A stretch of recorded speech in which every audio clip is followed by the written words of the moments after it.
Students, बेटा हम पढ़ रहे थे सेलों के बारे में। चैप्टर 5 चल रहा था अपना, उस सेल के बारे में पढ़ रहे थे और सेलों के संयोजन के बारे में पढ़ रहे थे। कॉम्बिनेशन ऑफ द सेल यानी सेलों का संयोजन।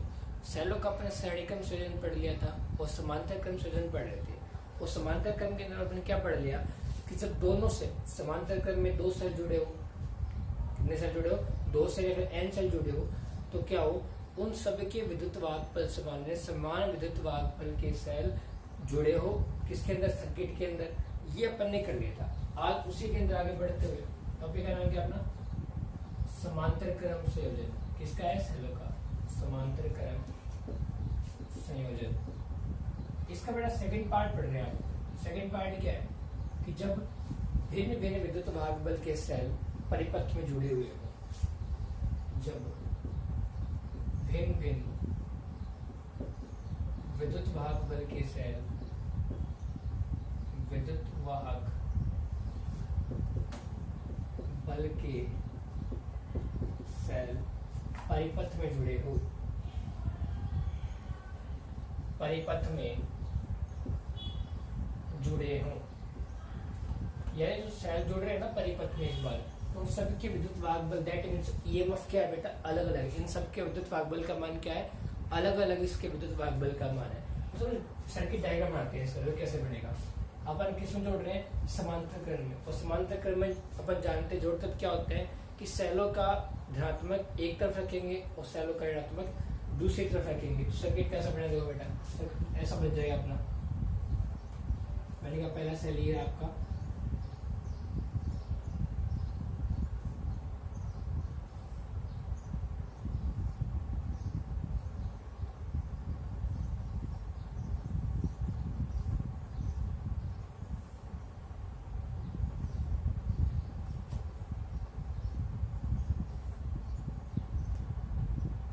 ठीक है।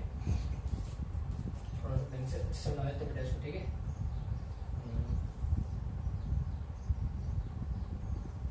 ये सर्किट डायग्राम बनेगा। ये सेल का नेगेटिव, ये पॉजिटिव, ये नेगेटिव, ये पॉजिटिव, ठीक है। ओके, आगे देखो।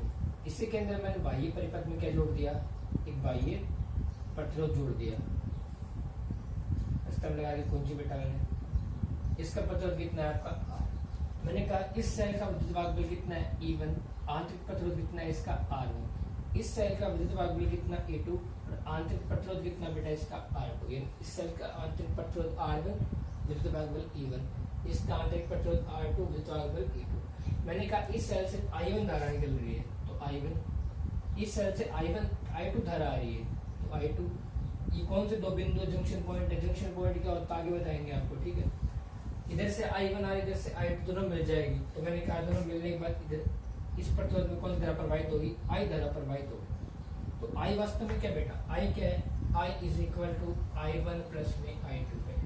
यानी I का मान कितना है, I1 और I2 का योग। देखो ये आगे जाएगी ना, यहाँ पे भी I जाएगी वापस, और इधर जाके देखो I2 चली जाएगी इसमें और I1 चली जाएगी इसमें। तो ये किसका पालना करेगी, आवेश शक्ति नियम की पालना करती है। ऊर्जा शक्ति नियम क्या करता है बेटा, पालना करता है। इतना हो गया, कोई दिक्कत यहाँ तक। वापस देखो कि परिपथ के अंदर बाह्य परिपथ में मैंने कैपिटल R प्रतिरोध का एक प्रतिरोध जोड़ दिया और दो भिन्न भिन्न विद्युत भागबल के सेल लिए मैंने। पहले का मान है E1, दूसरे का मान है E2। दोनों के आंतरिक प्रतिरोध भी अलग अलग है। E1 सेल से I1 धारा प्रवाहित हो रही है, E2 सेल से I2 धारा प्रवाहित हो रही है।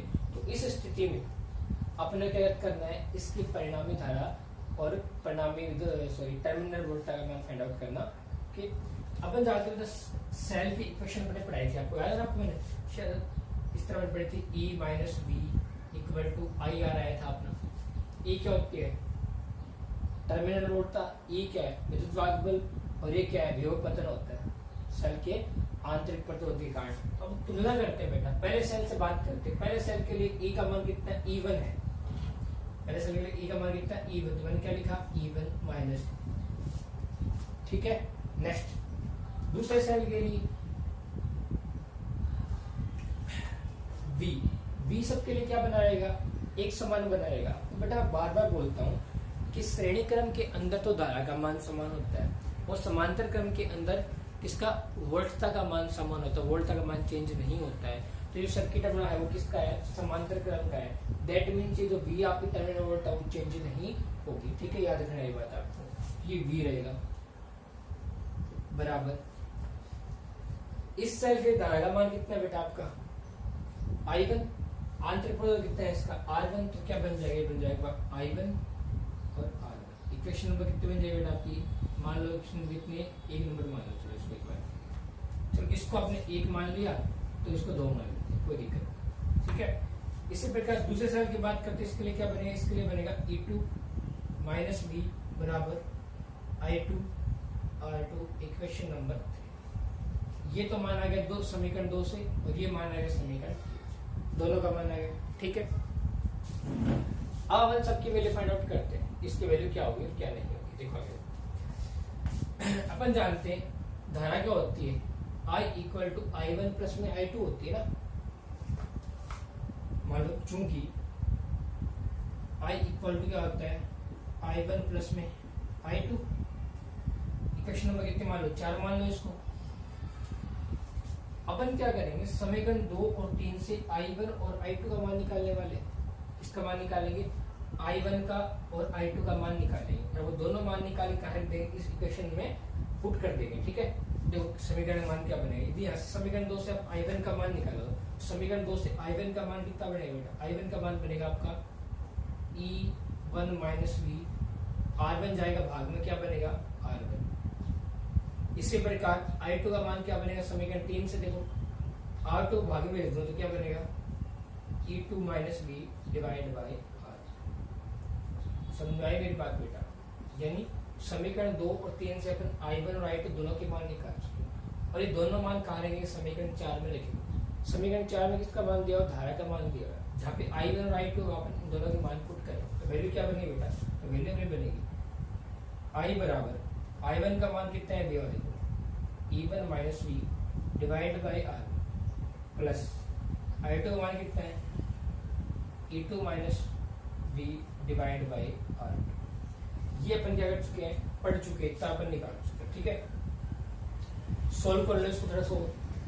अपन क्या करेंगे, सोल्व करने के लिए इस R1 को थोड़ा और ऊपर लेकर लेते हैं, तो क्या बनेगा I इक्वल टू, इसे भाग में आएगा E1 divide by R1 minus V upon R1 plus E2 divide by R2 minus V upon में, सबको अलग कर दिया। अब अपन क्या करेंगे बेटा, विद्युत वाहक बल के पद तो कर लेंगे एक तरफ, और टर्मिनल वोल्टेज के पद कर लेंगे एक तरफ, तो इससे क्या बना होगा, तो I बराबर आ जाएगा बेटा आपका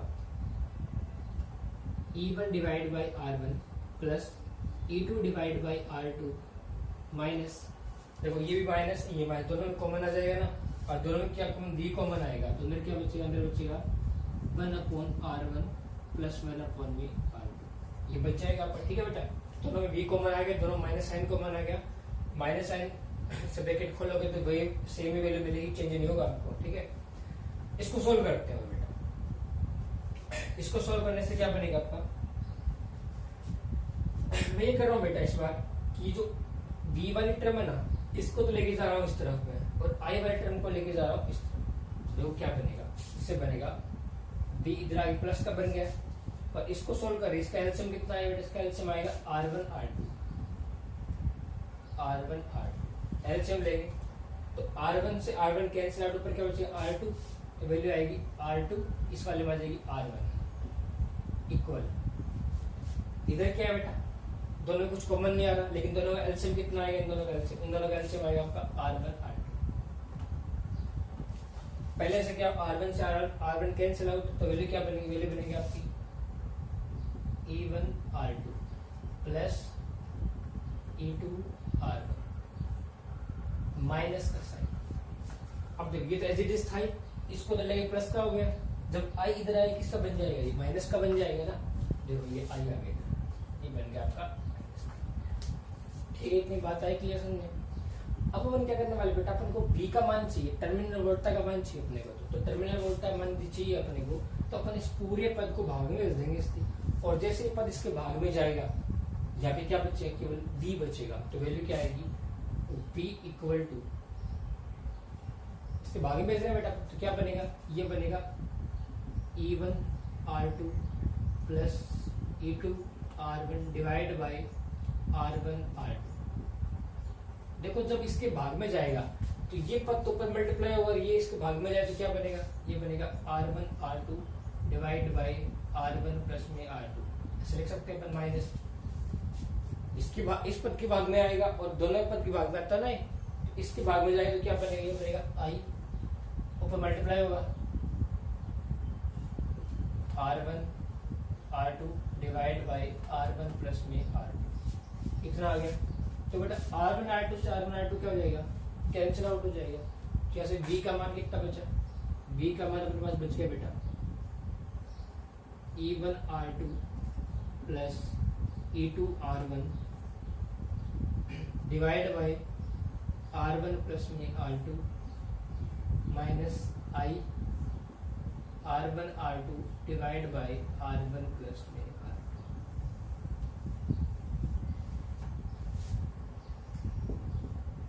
ये क्वेश्चन अपनी आ गई। कितने क्वेश्चन है बेटा, 4 हो गई ना, इसको मैंने 4 बोल दिया, इसके बाद इसको अपन 5 बोल देते हैं। मानक है ये बात, समीकरण 4 में मानक दिया अपन ने I1 I2 का, ये 5 हो गई तो इसको अपन क्या बोलते हैं, लास्ट वाले को 6।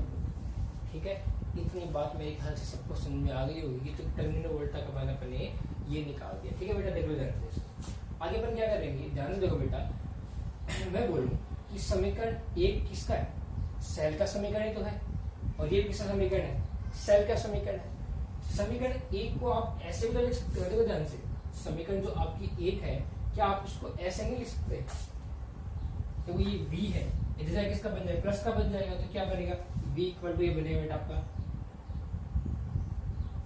E माइनस में IR। ये समीकरण 1 का ही रूपांतरित होगा बेटा, चेंज नहीं किया अपने, समीकरण 1 ही है आपकी।